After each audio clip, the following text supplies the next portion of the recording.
আল্লাহ কেন নূরের তৈরি ফেরেশতাদেরকে দিয়া মাটির সেজদা দেওয়াইল গো? তার এক নাম্বার কারণ হলো আমি আল্লাহ নূরের চেয়ে মাটির সম্মানটা বেশি দিছি। আশিক রাসূল বলেন মাটির সম্মান বেশি না নূরের বেশি?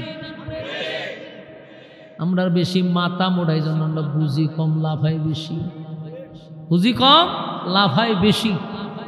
একবারও চিন্তা করে না যে আদম তো মাটি, তাহলে সমস্ত ফেরেশতা নূরের তৈরি ফেরেশতারে দিয়া আল্লাহ কেন মাটির সেজদা দেওয়াইলেন? বলুন, যে সেজদা দেয় সে দামি, জান্নাত যারে দেয় সে দামি, যারে দেয় সে দামি। আদম রে সেজদা দিছে, ফেরেশতারা আদম রে সেজদা দিছে, তাই আদম রে আল্লাহ দামি বানাইছে। নূরের তৈরি ফেরেশতাদেরকে বলছে সেজদা দে, সেজদা দিয়া আল্লাহ নূরের চেয়েও মাটির সম্মান বাড়ায়া দিল। এইখানে ফুলাফান্ডি কথা বলতেছে, এত কাছে যদি চিল্লাচিল্লিটা করেছে কেমন হইল? এরার দেখছি কতগুলা সাইনবোর্ড লাগাই রাখছে ঘরের মধ্যে দিয়ে, খত্তানপুরের মুসাফা আলী সাইনবোর্ড লাগাই না, ওখানে একজন নাই, বুঝছেন নি? সাইনবোর্ডের ওয়াজ কেটা করতে ওখান মনোযোগ দেন, কথা কইলে মনোযোগ থাকে না। আপনি কেন তো বইতেন তো দেখতেন আপনার কি বিরক্তটা লাগে। কথা কইতেছি একটা দেয়া নেই, হ্যাঁ মাথা ঢুকাই দেবা মা, হ্যাঁ মাথা ঢুকাই দেবা মা। আপনারা যারা সাইনবোর্ড লাগাইলে এখানে একজন খারিতে হেন কোনাটার মধ্যে, আর একজন হুই কোনার দ্বারাই দেখেন, একজন মাঝখানে হারিতেন দেখবেন পুরা ঠান্ডা।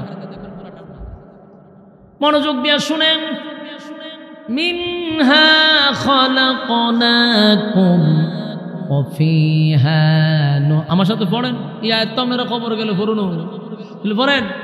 মিনহা খালাকনাকুম ওয়াফিহা নুঈদুকুম ওয়া মিনহা নুখরিজুকুম তারাতান উখরা। আল্লাহ বলেন, একবার তাকায়া দেখো, এই দোয়াটা, এই আয়াতটা বেশিরভাগ মানুষ মাটি দেওয়ার সময় পড়ে। কেন পড়ে বান্দা জানে না। যুবক ভাইয়ের আল্লাহ বলেন, বাংলা শুন, মাটি দিয়া বানাইছি, মাটির সাথে বান্দার এত সম্পর্ক, এত সম্পর্ক, মাটি দিয়া তোরে বানাইছি বান্দারে, আবার তোরে আমি মাটি শোয়া দিব। এখানেই শেষ নয়, আমি আবার মাটির থেকে তোরে দাঁড় করাবো। রহমান আল্লামাল কুরআন খালাকাল ইনসান আল্লামাহুল বায়ান। আল্লাহ কয় আর রহমান, দয়ালু আল্লাহ, আল্লামাল কুরআন, শিক্ষা দিলাম কোরআন, খালাকাল ইনসান, সৃষ্টি করলাম মানুষ। এই রহমানের এই আয়াতটা যদি ডাইরেক্ট বাংলা খালি পড়েন, অর্থটা যদি ডাইরেক্ট পড়েন আয়াত বাদে, তাহলে আল্লাহ বলে দয়ালু আল্লাহ, শিক্ষা দিছে কোরআন, সৃষ্টি করছি মানুষ। তো কোরআনের শিক্ষাটা আগে আনছে, মানুষ সৃষ্টির কথাটা পরে আনছে, ঠিক না? বলুন তো দেখি, মানুষ আগে পৃথিবীতে আসছে না কোরআন আগে আসছে? হ্যাঁ, আপনারা কোরআন আগাইছে, মানে চিন্তা করে পাইতেছে না যে কি কইব। আরে মিয়ার, কোরআন তো আছে রাসূলের 40 বছর পরের নেই, মানুষ দিয়েছে আদম থেকে, কোরআন আগাইলো কেমনে? কোরআন আসছে রাসূলের 40 বছর পূর্ণ হওয়ার পরে, হেরা পর্বতে যখন রাসূল ধ্যানমগ্ন ছিল তখন কোরআন আসছে। আর মানুষ যে আদম নবী, আদম নবীর সময় কি কোরআন আসেননি? নাজিল হয়েছে কোরআন। তাহলে মানুষ আল্লাহ আগে বানাইছে, আর কোরআন বহু পরে পাঠাইছে। কোরআন তো পাঠাইছে আমাদের নবীর যুগে, কিন্তু আল্লাহ এই শব্দটা আগে আনছে, আল্লামাল কোরআন, শিক্ষা দিলাম কোরআন, খালাকাল ইনসান কথাটা পরে আনছে। আমরা দেখতেছি যে আল্লাহ বলতেছে আগে কোরআন শিক্ষা দিছি, পরে মানুষ বানাইছে। কেন কথাটা আগে আনলো? তাফসীর কারকরা বলে আল্লাহ মানুষ এখানে দুই প্রকার বুঝাইছে। কিভাবে দুই প্রকার বুঝাইছে? আল্লাহ বলেন কোরআন শিক্ষা দিছি, তারপরে মানুষ সৃষ্টি করছি। কিন্তু আসলেই আল্লাহ মানুষ আগে পাঠাইছে, কোরআন বহু পরে পাঠাইছে। কিন্তু বলার সময় আল্লাহ কেন বলল যে আমি কোরআন আগে শিক্ষা দিছি?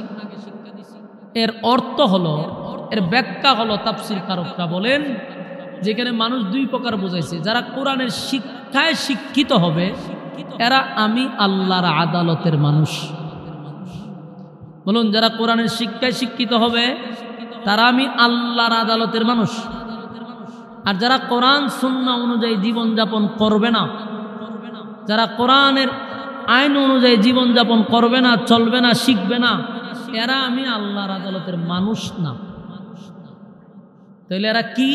ওই কত আল্লাহ কোরআনে বলে রাখছে, وَلَقَدْ ذَرَأْنَا لِجَهَنَّمَ كَثِيرًا مِنَ الْجِنِّ وَالْإِنسِ لَهُمْ قُلُوبٌ لَّا يَفْقَهُونَ بِهَا وَلَهُمْ أَعْيُنٌ لَّا يُبْصِرُونَ بِهَا وَلَهُمْ آذَانٌ لَّا يَسْمَعُونَ بِهَا أُولَئِكَ كَالْأَنْعَامِ بَلْ هُمْ أَضَلُّ। আল্লাহ আয়াতে কয় লাহুম কুলুবুন লা ইয়াফকাহুনা বিহা ওয়া লাহুম আ'য়ুনুন লা ইউবসিরুনা বিহা ওয়া লাহুম আযানুন লা ইয়াসমাউনা বিহা। আল্লাহ হয় যাদেরকে চক্ষু দিছি, যাদেরকে কান দিছি, যাদেরকে অন্তর দিছি বুঝার জন্য, চক্ষু দিছি দেখার জন্য, কান দিছি শোনার জন্য, অন্তর দিছি বুঝার জন্য। এই নিয়ামত পাওয়ার পরেও যারা সঠিক কাজে লাগাইল না, আমি আল্লাহর নিয়ামতের কদর করল না, এরা মানুষ না। উলাইকা কাল আনআম, এই উলাইকা কাল আনআম পর্যন্ত রেখে দিলে মোটামুটি ভালোই আছে। যদি আল্লাহ হয়তো উলাইকা কাল আনআম এখানে রেখে দিত, তাও আমরা মোটামুটি একটা ইজ্জত সম্মান নিয়ে বাসন দিত। কিন্তু আল্লাহ হয় বাল হুম আযাল, মানে আল্লাহ এই নিয়ামত যারা পাওয়ার পরে কদর করল না, আমার আইন অনুযায়ী চলল না, মন গড়া জিন্দিগি চালাইল, এরা চতুষ্পদ জানোয়ারের চেয়েও নিকৃষ্ট। আল্লাহ যদি হয়তো চতুষ্পদ জানোয়ারের মতো, উলাইকা কাল আনআম মানে চতুষ্পদ জানোয়ারের সমান, কিন্তু আল্লাহ সমান কইছে না, বাল হুম আযাল, এর চেয়েও নিকৃষ্ট। তার মানে চতুষ্পদ জানোয়ারের সমান কইছে না, এর চেয়েও নিকৃষ্ট, এর চেয়েও আরো নিকৃষ্ট। তাহলে এখন আপনারা একটু মনোযোগ দিয়ে শোনেন, উলাইকা কাল আনআম আল্লাহ বলছে এক জায়গায় যে মানুষ চতুষ্পদ জানোয়ারের চেয়েও নিকৃষ্ট। আবার হয় ওয়ালাকাদ কাররামনা বানি আদম, আদম জাতিকে আমি শ্রেষ্ঠত্ব দান করছি। তাহলে আপনি কথা বুঝেন, তাহলে আপনার আলোচনা শুনতে বুঝতে সুবিধা হবে। একদিকে আল্লাহ কয় চতুষ্পদ জানোয়ারের চেয়ে তোরা নিকৃষ্ট, অন্যদিকে কয় সৃষ্টির শ্রেষ্ঠ। তাহলে মানুষ কয় প্রকার পাইছেন? মানুষ দুই প্রকার। একদল মানুষ গরু ছাগল কুকুর বিড়ালের চেয়ে নিকৃষ্ট, আরেক দল মানুষ ফেরেশতাদের চেয়েও দামি। ফেরেশতাদের চেয়েও, এই যে ফুলাফান্ডির দৌড়ান, আরেকদিন থেকে আমারে ঘরে ঘরে দাওয়াত দিলাইবেন, একবারে ঘরের ভিতরে উড়ানে চুড়ানে যা আছে সব কানে যাওয়া লাগবে আমার, যা দেখছি আমি পাওয়ান বেড়া। এই কারণে যেন বুড়াগারা এটা হয়ে গেল, আমার যন্ত্রণার শেষ নাই। ঘরের লগে লাগাইয়া ফুলাফান টুলাফান যা আছে গুটটা সুটকিয়া মুটকে সবাইছে। কথা কইতাম কেমন বামার ঢুকাই যায়। হ্যাঁ, সাইনবোর্ড যারা গলাত লাগাইছে এরা খালি একজনের দায়িত্ব পালন করতেছে, বাকি এরা কো সাইনবোর্ড একটা লাগাইছে খুব মনে মনে অনেক কিছু, এটা লইয়া খালি ঘুরে আসতে এলাকায়, কিন্তু এটার যে কি দায়িত্ব এটা আর বোঝে না।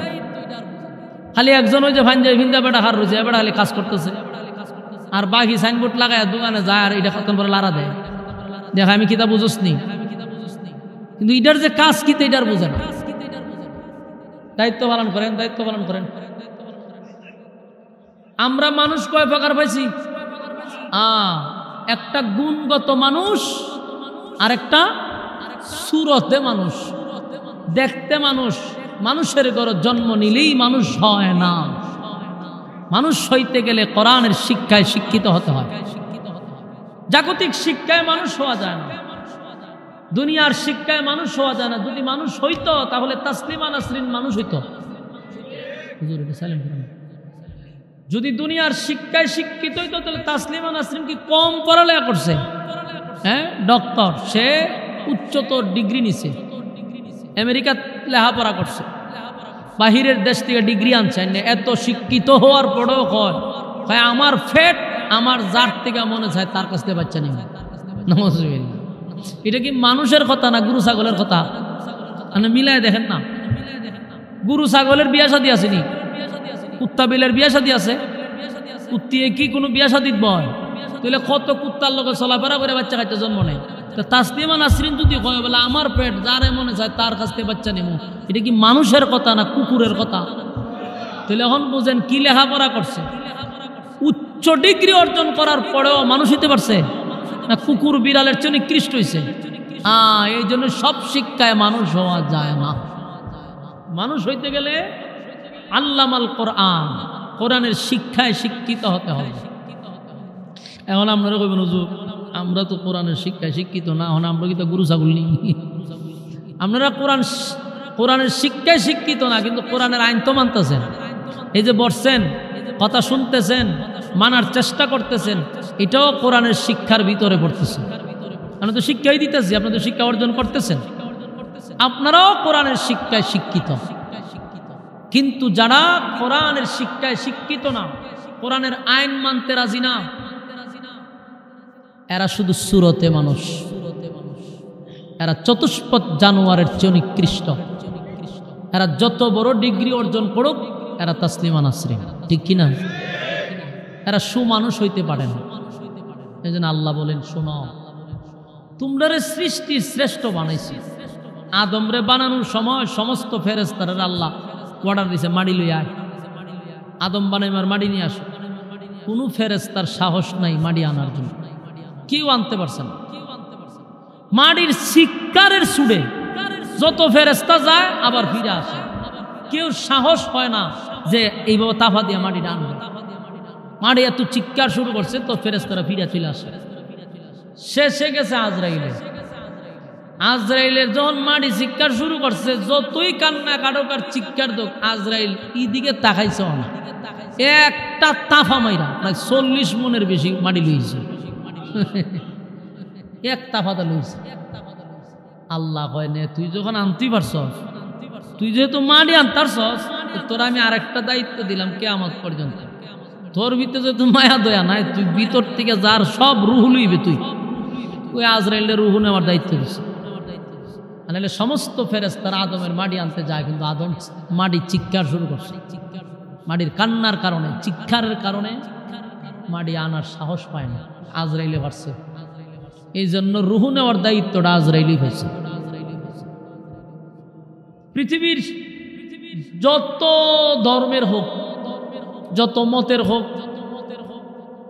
যে কোনো ধর্ম পালন করুক, একটা বিষয়ে সবাই কিন্তু একমত, এটা হইল মরতে হবে।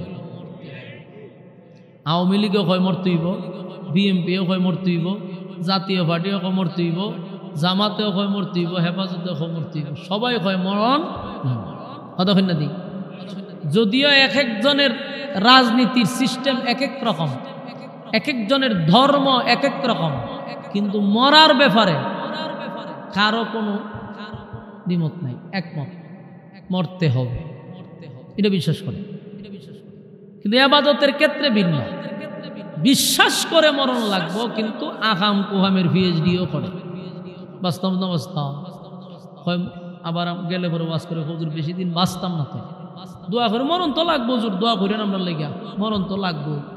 কিন্তু গিয়া দিহি এক হাত বিড়ি আর এক হাত দিয়া মোবাইল টিপতেছে, দাড়িও নাই, টুপিও নাই, কিচ্ছু নাই, নমাজও নাই। আবার আমি গেছি ওয়াজ করতে, দোয়া করেন, শরীরটা বেশি ভালো না, মরণ তো লাগবো, ঠান তো আমার সামনে। আমি বললাম তো আমার আর বিদ্যুৎ হওয়ার বাহির রাখলেন কো?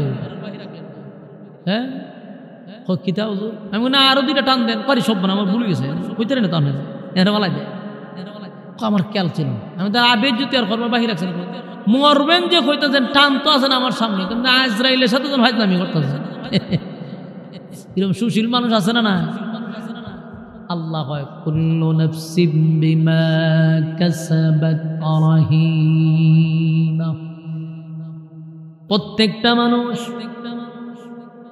কুল্লু নাফসিন যায়িকাতুল মাউত, প্রতিটা প্রাণী মৃত্যুর স্বাদ গ্রহণ করতে হবে। প্রত্যেকটা প্রাণী মৃত্যুর স্বাদ গ্রহণ করতে হবে, এখান থেকে কেউ পলাইতে পারবে না। আপনি যদি মরণ থেকে পালানোর চেষ্টা করেন, বলুন পালানো সম্ভব? আপনার যেখানে মরণ লেখা এখানে মরতে হবে, পাশার কোনো সিস্টেম নেই। সুলাইমান আলাইহিস সালাতু ওয়াস সালামের জামানায় একজন ব্যক্তি হঠাৎ করে সুলাইমান নবীর সামনে দাঁড়াইছে। দাঁড়ায়া দেখে এখানে একজন লোক সুলাইমান নবীর পাশেও দাঁড়ায় আছে। সুলাইমান নবীর কাছে আইছে একজন ফেরেশতা। তা আইসে পড়ে এই ব্যক্তিও সুলাইমান নবীর কাছে দাঁড়ানো আছে। যে ফেরেশতা দাঁড়াই রয়েছে আজরাইল, মালাকুল মউত আজরাইল খারবুসে সুলাইমান নবীর কাছে। সুলাইমান নবীর পাশে সুলাইমান নবীর একজন উম্মত পাশে দাঁড়ায় ছিল। তো পাশে দাঁড়ায় রয়েছে পরে মালাকুল মউত আজরাইল হতন পর হলে এর পায়ে বুলকি দিয়ে আসা এ সাউনি দিক্কা হের ভিতরে মানে অবস্থা খারাপ হয়ে গেছে, ভয়ে হেতে তরতর করে কাঁপতেছে। এই লোকে গিয়া সুলাইমান নবীর হইতেছে, হুজুর আপনি বাতাসের একটা অনুমতি দেন না, আমার কোথাও দূরে নিয়ে ফেলাইয়া।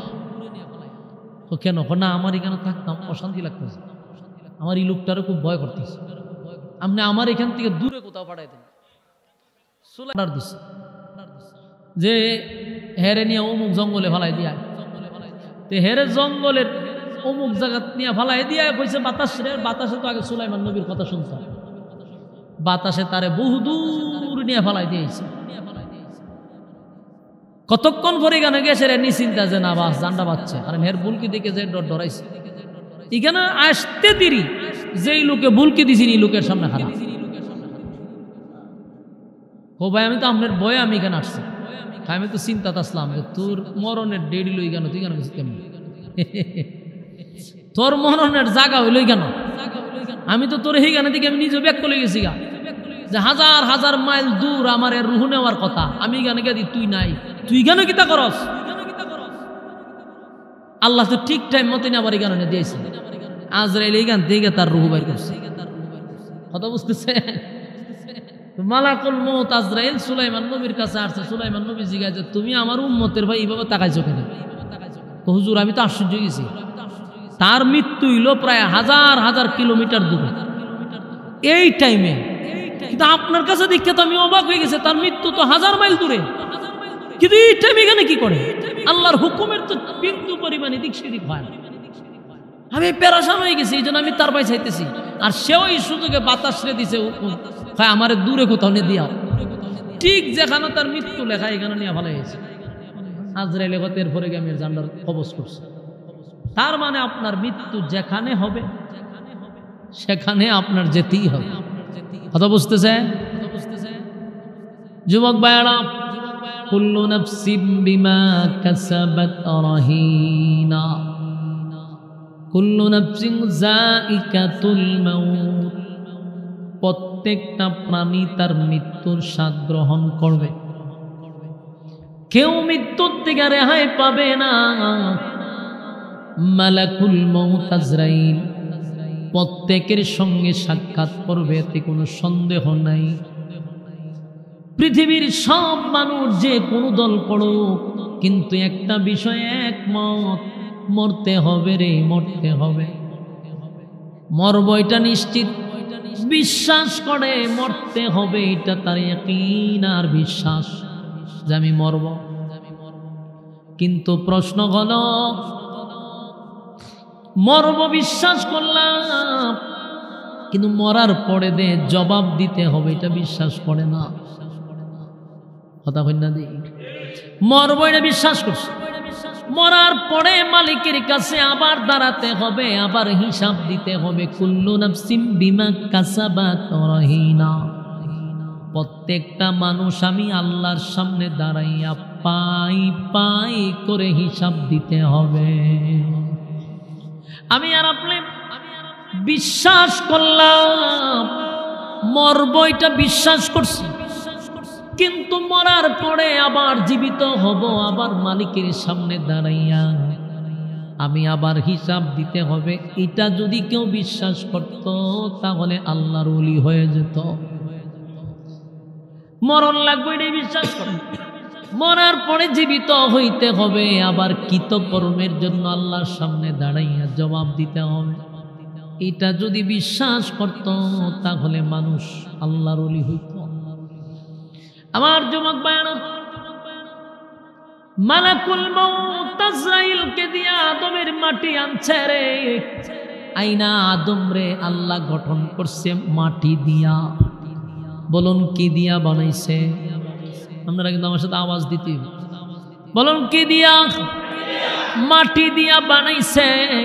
মাটি দিয়া বানাইয়া নূরের তৈরি ফেরেশতাদেরকে আল্লাহ বলছে মাটির তোরা সেজদা দে। বানাইছে কিন্তু মাটি দিয়ে।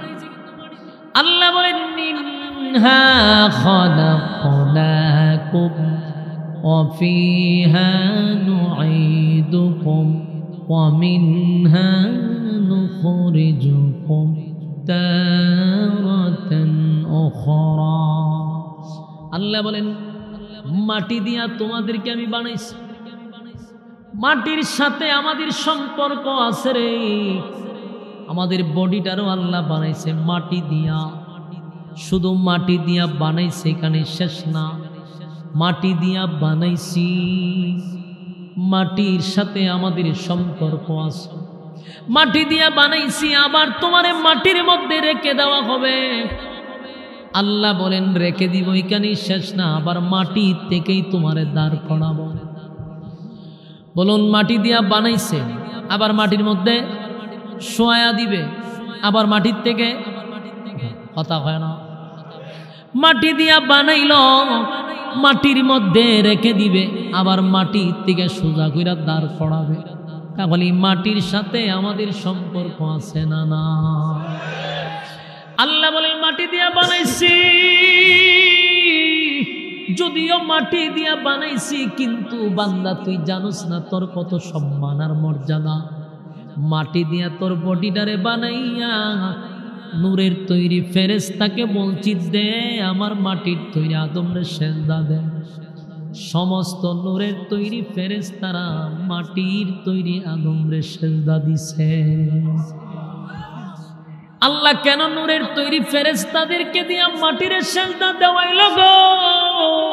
তার এক নাম্বার কারণ হলো আমি আল্লাহ নূরের চেয়ে মাটির সম্মানটা বেশি দিছি।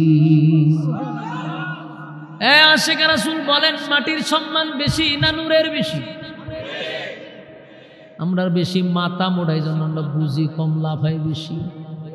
বুঝি কম, লাফাই বেশি।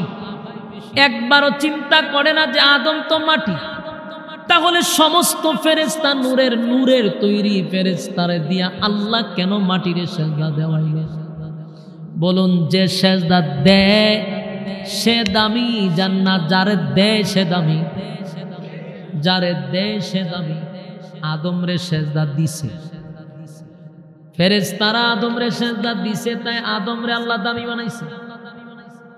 নূরের তৈরি ফেরেশতাদেরকে বলছে সেজদা দে, সেজদা দিয়া আল্লাহ নূরের চেয়েও মাটির সম্মান বাড়ায়া দিল।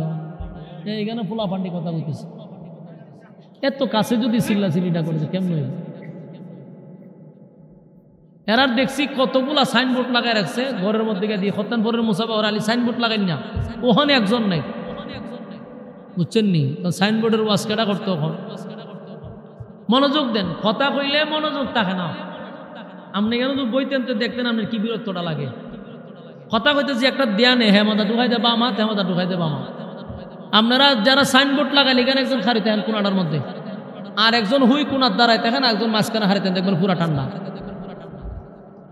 মনোযোগ দিয়া শুনেন, মিনহা খালাকনাকুম ওয়া ফিহা আমার সাথে পড়েন, এই আয়াত তো আপনারা খবর গেলে পড়ুন, পড়েন মিনহা খালাকনাকুম ওয়া ফিহা নুঈদুকুম ومنها نخرجكم تارة أخرى আল্লাহ বলেন একবার তাকায়া দেখো এই দোয়াটা এই আয়াতটা বেশিরভাগ মানুষ মাটি দেওয়ার সময় পড়ে কেন পড়ে বান্দা জানে না যুবক ভাইরা আল্লাহ বলেন বাংলা শুন মাটি দিয়া বানাইছি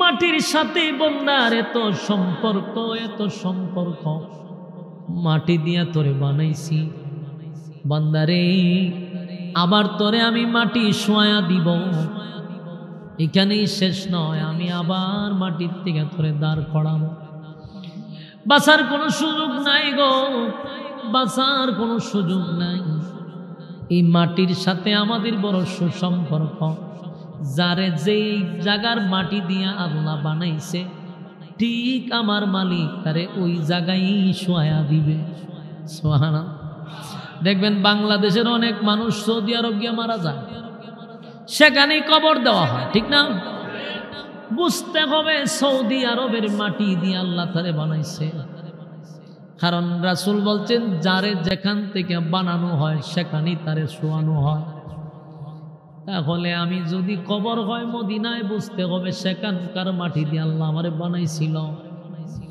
যেখানে কবরটা দেওয়া হয়েছে ঠিক ওই জায়গার মাটি দিয়ে বানাইছে আপনাদের ডাইনে বামে যে গুরুস্থানগুলি আছে এখানকার গুরুস্থানের মাটি দিয়ে আপনারে বানাইছে তাই যারা শাহিত প্রত্যেকরা এখানকার মাটি দিয়ে তাদের বডি গঠন করছে আমার যুবক ভাইয়েরা হিন্দুদেরকে চিতায় পুড়ে দেয় আর খ্রিস্টানদেরকে কফিনে শোয়া দেয় যেখানে গাতানো হয় সেখানেই তাদেরকে রাখা হয় কারণ ওই জায়গার মাটি দিয়ে আল্লাহ তারে বানাইছিল কারণ আল্লাহ বলছেন মাটি দিয়া বানাইছি মাটির মধ্যে শোয়াবো আবার মাটির থেকে দাঁড় করাবো স্পষ্ট কথা যুবক ভাই এই বিষয়টা যেমন আমাদের মাথায় আসে না যখন কবরের সামনে গিয়া মাটি দেই একবার চিন্তা করা দরকার আজকে আমি একজনের কবরে মাটি দিলাম আর বললাম যে মিনহা খালাকনাকুম ওয়া ফিহা নুঈদুকুম ওয়া মিনহা নুখরিজুকুম তারাতান উখরা আজকে আমি পড়তেছি আরেকদিন আমার কবরের সামনে আইসা আরেকজন পড়তে থাকবে এইভাবে পড়লেই চলবে না এর অর্থ বোঝা দরকার জানা দরকার আমাদেরকে আল্লাহ স্মরণ করায়া দেয় আমাদেরকে মালিক স্মরণ করায়া দেয় বান্দারে একবার চিন্তা করে দেখ আমি কিন্তু তোরে মাটি দিয়া বানাইছি তোরে তো আমি মাটিতেই শোয়াবো আমি আবার তোরে মাটির থেকেই পুনরায় দাঁড় করাবো তাই মানুষ এই জমিনে হাঁটার সময় বড় সাবধান মাটি বলে আমার শরীরে মাটি বলে আমার জমিনে দাঁড়াইয়া আমার বুকের উপরে তুই বুক ফুলাইয়া হাঁটস মাটি কয় আমি সব দেখি সব সহ্য করি যেদিন আমার মালিক আমারে অর্ডার দিবে সেদিন তোর এক পাজরের হাড্ডি আর এক পাজরের ভিতরে আমি ঢুকাবো বান্দারে এখন কেন তোরে গ্রাস করি না আমার মালিক আমারে অর্ডার দেয় না কিন্তু মাটির মানুষের সঙ্গে একটা হিসাব আছে প্রত্যেকটা মানুষের সঙ্গে মাটির একটা হিসাব আছে প্রত্যেকটা মানুষকে মাটি একটা করে হলো চাপ দিয়া ছাড়ব এটা বড় ভয়ঙ্কর চাপ দুই পাজরের হাড্ডি একসাথে হয়ে যায় এমন জোরে চাপ মারবে মাটি আল্লাহ কয় মাটি এখন বরদাস্ত করে মাটিরে কোদাল দিয়া কুবান কোনো সমস্যা নাই কুড়াল দিয়া কুবান কোনো সমস্যা নাই মাটির উপরে দাঁড়াইয়া জানা বেবিচার সুদ ঘুষ মানুষ হত্যা গুম খুন মানুষের উপরে জুলুম মাটি বলে আমি কিয়ামতের আগে সব বর্ণনা করে দিব সুবহানাল্লাহ ইযা যুলজিলাতিল আরদু জিলজালাহা ওয়া আখরাজাতিল আরদু আসqalaha ওয়া ক্বালাল ইনসানু মা লাহা আল্লাহ রাব্বুল আলামিন বলেন জমিনের মধ্যে যখন আমি জ্বালা দেওয়া শুরু করব, জমিনের ভিতর থেকে সব সম্পদ বাহির হয়ে যাবে। ওয়াকালাল ইনসানু মা লাহা, সেদিন মানুষ আশ্চর্য হয়ে যাবে, জমিনের মধ্যে এমন কেন হয়ে গেল। ইয়াউমাই ওয়াকালাল ইনসানু মা লাহা, মানুষ বলবে হায় হায় জমিন তোমার এমনটা হয়ে গেল কেন, তোমার তো এমন হওয়ার কথা না। যুবক ভাইরা আমার, জমিন তো এমনটা করে না। বিআন্না রাব্বাকা আওহা লাহা, জমিন এমনে এমনে করে না, আল্লাহর হুকুমে করে। আমার যুবক ভাইরা, একদিন জমিন কথা বলবে গো, জমিন একদিন কথা বলবে আর বলবে মালিক আমার উপরে দাঁড়াইয়া, সে এই জায়গায় দাঁড়াইয়া সুদের টাকা লেনদেন করছে। আল্লাহ আমার বুকের উপরে দাঁড়াইয়া সুদ খাইছে, আমার বুকের উপরে দাঁড়াইয়া ঘুষ খাইছে, আমার উপরে দাঁড়াইয়া জানা বেবিচারে লিপ্ত হইছে। আল্লাহ আপনার ওয়ার্ডার ছিল না, তাই আমি তারে ধরতে পারি নাই। আল্লাহ আমার সামনে দাঁড়াইয়া, আমার উপরে দাঁড়াইয়া মানুষ খুন করছে, গুম করছে, হত্যা করছে, মানুষের উপর জুলুম করছে, মানুষের বাক শক্তি নষ্ট করে দিছে। এই নাফরমানকে ধরার অনুমতি পাই না। আল্লাহ আপনি অর্ডার দেন নাই, তাই আজকে আমি আল্লাহ তারে গ্রাস করতে চাই। সেদিন আল্লাহ অনুমতি দিবে, মাটি তুই চাপ মার। মাটি এমন জোরে চাপ মারবে, সর্বদিক দিয়া মাটি খাটো হয়ে আসবে, আর মানুষের এক পাঁজরের হাড় আরেক পাঁজরের ভিতরে ঢুকবে, উপায় থাকবে না, উপায় থাকবে না। মাটি পাই পাই করে হিসাব নিয়ে ছাড়ব। যুবক ভাই, এই জমিন, আল্লাহ সেদিন জমিনের জবান খুলে দিবে, জমিন কথা বলতে থাকবে। জমিন সেদিন বর্ণনা করতে থাকবে কোন জায়গায় কোথায় দাঁড়ায় আমরা আকাম প্রকাম করছি। বলুন সেরা দিব, খোদা কন্যা দি। আমাদের অতীত বললে চলবে না, আমাদের অতীত বললে চলবে না। প্রথমেই বলছি, সমস্ত প্রাণী জগৎ কিন্তু মৃত্যুর স্বাদ গ্রহণ করতে হবে, ঠিক কিনা? তাহলে জমিন দিয়া যখন আমরা চলবো, আমাদের বোঝা দরকার এই জমিনে আমি চিরস্থায়ী থাকবো না, জমিনে তো আমি চিরদিন থাকবো না গো। এখন যে আমি দাঁড়াইয়া আকাম কোকাম করতেছি, জমিন কিন্তু রেকর্ড করে রাখতেছে, আমারে জমিন ছেড়ে দিবে না। কারণ প্রত্যেকটা মানুষ মৃত্যুর স্বাদ গ্রহণ করতে হবে। মালাকুল মউত আজরাইলের থাবার থেকে কেউ বাঁচবে না। আজরাইল প্রতিদিন মালাকুল মউত আজরাইল বলে, আমি প্রতিদিন মানুষের সঙ্গে দৈনিক 5 বার দেখা করি। সুবহানাল্লাহ, কয়বার? 5 বার প্রতিদিন আপনি আমার সঙ্গে মালাকুল মউত আজরাইল দেখা করে। আজকেও দেখা করছে আমার সঙ্গে 5 বার, আপনার সঙ্গে করছে 5 বার। কেন দেখা করে রে?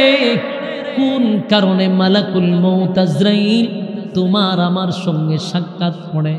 তার 1 নাম্বার কারণ হলো, মালাকুল মউত আজরাইল একজন না, যে একজন আজরাইলের পৃথিবীর সব মানুষের রূহ কবজ করে, বিষয়টা এমন না। আমরা একটা ভুল ধারণা নিয়ে বসে আছি, আজরাইল মানুষের রূহ কবজ করে। আজরাইল হলে একজন ফেরেশতার নাম, কথা বুঝতেছেন? আজরাইল কয়জন ফেরেশতার নাম? একজন ফেরেশতা পৃথিবীর সব মানুষের রূহ কবজ করে না, এটা একটা বাউতাবাজি এবং ফালতু কথা। আজরাইল তো একজন ফেরেশতা, উনি সবার জান কবজ করে না। উনি হলেন লিডার, ওনার অধীনে হাজার হাজার কোটি ফেরেশতা কাজ করে। এই জন্য দেখবেন কোরআনে কোথাও আজরাইল শব্দ ব্যবহার করা হয় নাই, সব জায়গায় মালাকুল মউত। বলুন, আজরাইল কইছে কোরআনে আজরাইল আছে কোন জায়গা? মালাকুল মউত আছে। এরা ফেরেশতাদের লিডার হলো আজরাইল, উনার আন্ডারে সব রূহ নেয়, যে এরকম ফেরেশতারা উনার আন্ডারে থাকে। আর আল্লাহর নবী বলেন, আমারে যে বানাইছে, আমার রূহ নেওয়ার জন্য একজন ফেরেশতা আল্লাহ রেডি করে রাখছে। কথা বুঝতেছেন? এই ফেরেশতা আবার আপনার রেখে ধরতো না, প্রতিটা মানুষ সৃষ্টি জগতে সৃষ্টি করছে বলে এক একজন ফেরেশতার এক একটা দায়িত্ব। আমার রূহ নেওয়ার জন্য একজন ফেরেশতা রেডি আছে। এর কাজ হলো আমার সাথে দৈনিক 5 বার দেখা করে, ছবি দেখে, টাইম দেখে, সব দিককে মিলায় যে না এখনো সময় হয়েছে, বারবার দেখে যে ঠিক আছে নি, কিঞ্চিত পরিমাণ সেকেন্ড পরিমাণ কোনো বেশ কম হয় না, টাইমে বত্তাফা মারে ধরলে। আমরা মনে করি একজন ফেরেশতা তামাম পৃথিবীর মানুষকে গ্রহ নিয়ে যায়। একদিন দেখিয়ে কুজুর ওয়াজ করতেছে, ও মালাকুল মউত আজরাইল সবার রুহ কবজ করে। আজরাইল মালাকুল মউত কয় না, আজরাইলে সবার রুহ কবজ করে। তা আজরাইলে জিগায় যে আপনি একই মিনিটে একই সময়ে সবগুলা মানুষের রুহ কিভাবে কবজ করে? আমার কাছে গোটা পৃথিবীর একটা প্লেটের মতো, প্লেটের মধ্যে বাদ থাকলে কি দৌড়ন লাগে, এই সমস্ত ফালতু যুক্তি দিয়া মানুষের ব্রেন ওয়াশ করে। পাইছেন কো? প্রতিটা মানুষের রুহ নেওয়ার জন্য ফেরেশতা আছে না নাই?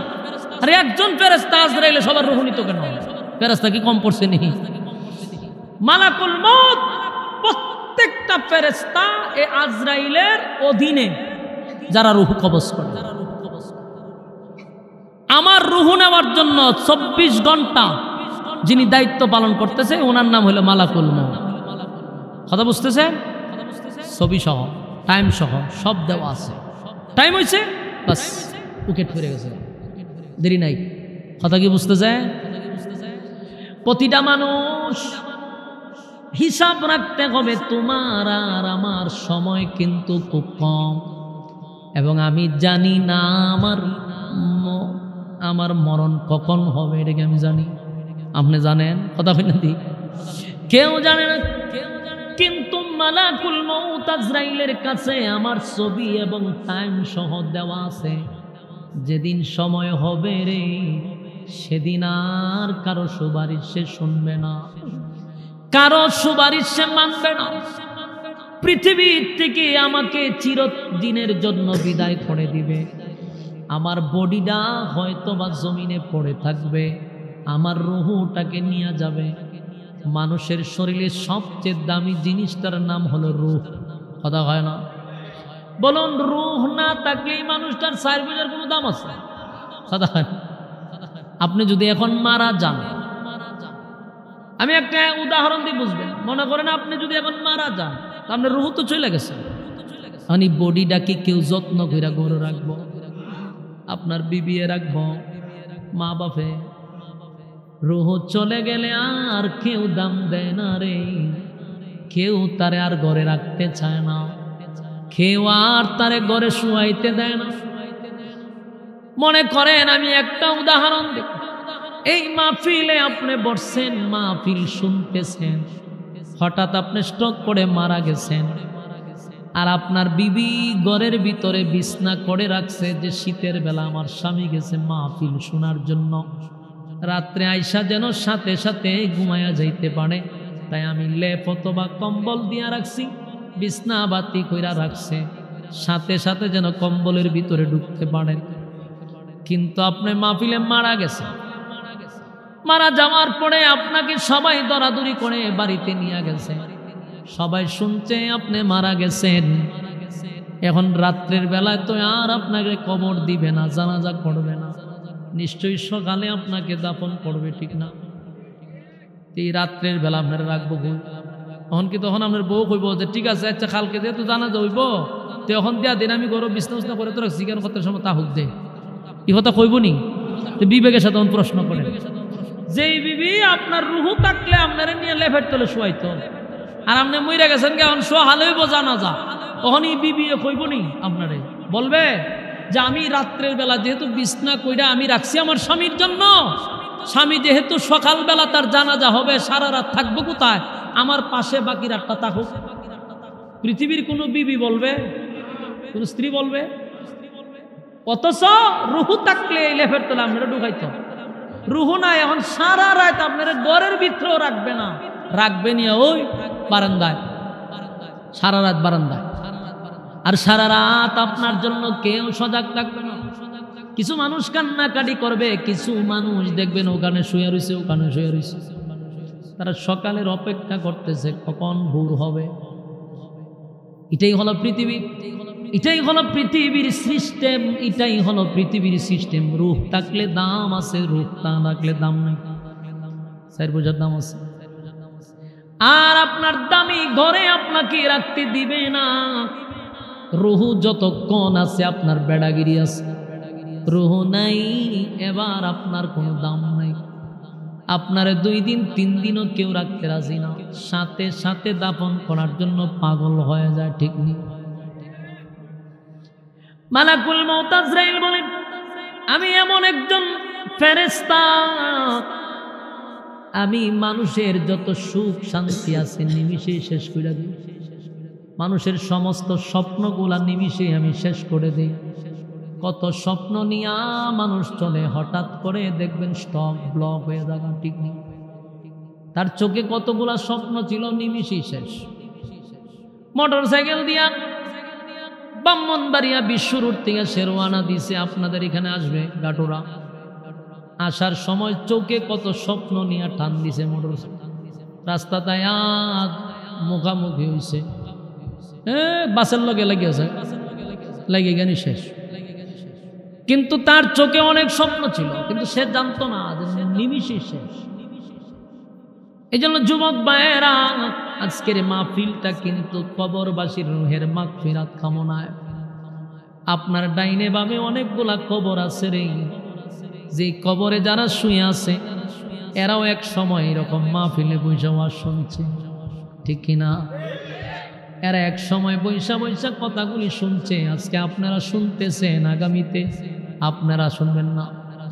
আমি আপনি বৈশা ওয়াজ করতেছি, এক সময় আমিও ওয়াজ করব না, আপনারাও ওয়াজ শুনবেন না, আরেকজন করবে, আরেকজন শুনবে, ঠিক কিনা? কবরে যারা শুয়ে আছে তাদের সামনে গিয়ে একটু দাঁড়াবেন। যাদের দাফনে এলাকাবাসী কাঁপত, আজকে তাদের কোনো সারা শব্দ নাই। বাস্তব না বাস্তব? এই জন্য কবি বলে, আমি একটা মানুষ ছিলাম, আমার একটা নাম ছিল, সবার মতো আমার দেহে রক্ত পানি গাম ছিল।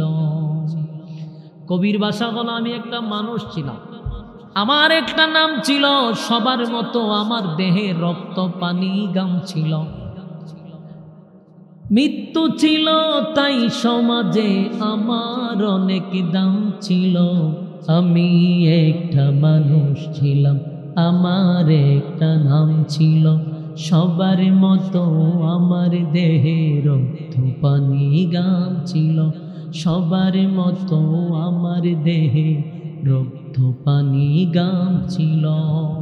মৃত্যু ছিল তাই সমাজে আমার অনেক দাম ছিল, মৃত্যু ছিল তাই সমাজে আমার অনেক দাম ছিল, আমি একটা মানুষ ছিলাম, আমার একটা নাম ছিল, সবার মতো আমার দেহে রক্ত পানি গাম ছিল। গায়ের জুড়ে ধনের জুড়ে কথা বলেছি, অহংকার বাহাদুরির সাথে চলেছি। কথা বুঝুন না আপনারা? এই কবির ভাষা যদি বুঝতে পারেন, এটা মনে করেন একজন মরার লাশের বক্তব্য, একজন লাশ কথা বলতেছে কবির ভাষায়, কবি একজন লাশের বক্তব্য তুলে ধরছে। মনে করেন আপনি মারা গেছেন, এই কথাগুলি আপনার, আপনি এক সময় বলতেছেন আমিও মানুষ ছিলাম, আমার শরীরেও রক্ত পানি গাম ছিল, আমার ক্ষমতা ছিল, ক্ষমতার বলে কথা বলছি, অহংকার নিয়ে কথা বলছি, ঠিক কিনা?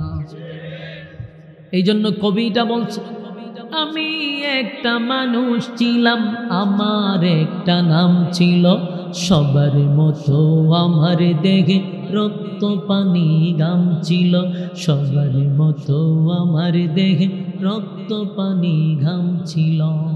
গায়ের জুড়ে দনের জুড়ে কথা বলেছি, অহংকার বাহাদুরির সাথে চলেছি। নাম ধরে কেউ বলছে না, আজ বলছে মরা লাশ, নাম ধরে কেউ বলছে না, আজ বলছে মরা লাশ, দাফন হবে জলদি কখন নই সর্বনাশ। এই কথাগুলি একটা ওয়াজ, এই কথাটি ওয়াজ করার লাগে। কবিতার ভাষায় বলতেছে, আমি তো বেড়াগিরি কম দেখাই নাই গো, আমার দাফনে এলাকাবাসী কাঁপত, আমার কথায় মানুষ উঠতো আর বসত। অহংকার দেখাইছি, টাকার বাহাদুরি দেখাইছি, আজকে আমার নাম ধরে কেউ ডাক দেয় না রে, কেউ আমার নাম ধরে ডাক দেয় না। বলুন, মানুষ যদি মারা যায় তার নাম ধরে কেউ ডাক দেয়? জোরে কন্যা। আমার যুবক ভাইরা, যদি আমার বাবাও মারা যায় গো, মনে করেন আপনার বাবা ঢাকা মারা গেছে, অ্যাম্বুলেন্স আপনার বাড়িতে নিয়ে আসতেছে, আপনি জিজ্ঞাসা করতেছেন অ্যাম্বুলেন্স কোথায়? একবারও কি বলছেন আব্বা কোথায়? বলে লাশ কতটুক দূরে আসছে? আপনি অ্যাম্বুলেন্সের ভিতরে যারা আছে তাদের সঙ্গে যোগাযোগ করতেছেন যে লাশ কোথায় আছে, কতটুক আসছে? একবারও বলে না আব্বা কোথায়। বাস্তব না বাস্তব? এই রুহুর এত দাম, রুহুটা চলে গেলে আর ওই মানুষটারে আব্বা ডাকে না, ভাই ডাকে না, বন্ধু ডাকে না, এমনকি নাম পর্যন্ত গায়েব হয়ে যায়। যার নাম আব্দুর রহমান, আব্দুল করিম, জীবনে আর আব্দুল করিম বইলা ডাক দেয় না। লাশের চেহারাটা একটু দেখাও, একবারও বলে না আব্দুর রহমানের চেহারাটা একটু দেখাও। হয়নি? নাম ধরে কেউ বলছে না, আজ বলছে মরা লাশ, দাফন হবে জলদি কখন নইলে সর্বনাশ।